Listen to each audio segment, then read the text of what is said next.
Today we will understand that artists can get ideas for subject matter from nature, identify and describe subject matter in artworks, and create a drawing of a tree with details.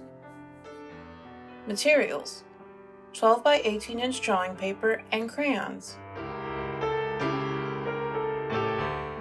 Sometimes something in nature is so beautiful that we want to remember it.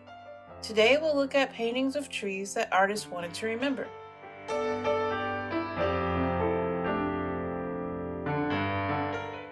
Look at these paintings. The artist chose trees as subject matter. Subject matter is what you see and can name in an artwork. Look closely at the trees in this picture. Winslow Homer painted this view while traveling through great forests. What is the first thing you notice? What other subject matter do you see? How has Homer made some things look far away and others look nearby?